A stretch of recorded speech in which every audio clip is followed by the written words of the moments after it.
કે આ છે સાળંગપુર દાદાની મૂર્તિ અને મંદિર અને અહીંયા છે રિસોર્ટ જ્યાં શેર અને સબસ્ક્રાઈબ કરી દેજો.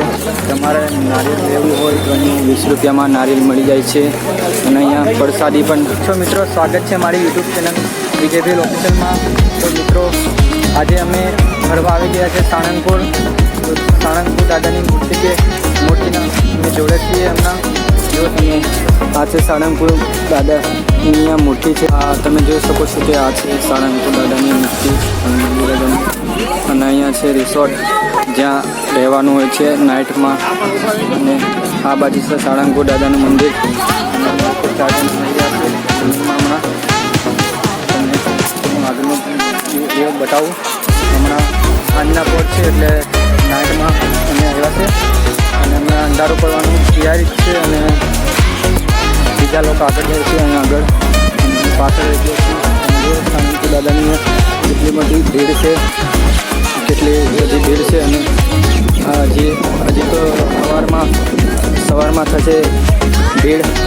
અને હમણાં જે બીજા લોકો જો તમને વિડીયો પસંદ આવ્યો તો વિડીયોને લાઈક જરૂરથી કરી દેજો અને કોમેન્ટ કરીને લખી દેજો જય કૃષ્ણ ભંજન દેવ હનુમાન દાદા.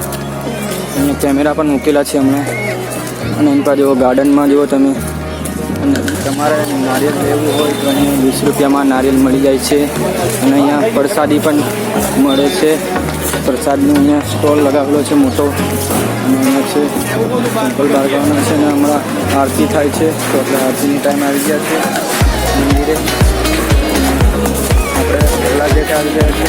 જો તમે મૂર્તિમાં આરતી થાય છે હમણાં મિત્રો. અને આપણે હમણાં સુધી આગળ આવી ગયા છીએ. લખેલું છે કૃષ્ણ ભંજન હનુમાન. અને તમે જુઓ કે છાયા માથા પણ બનાવેલું છે હમણાં. જે તડકામાં આવ્યો હોય તો લાગે છાયા તો. અને મૂર્તિની અંદર તમે જુઓ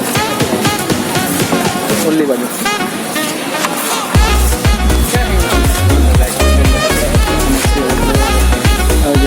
તમે ભક્તો જુઓ કેવા આવેલા છે સાળંગપુર દાદાની મંદિરે.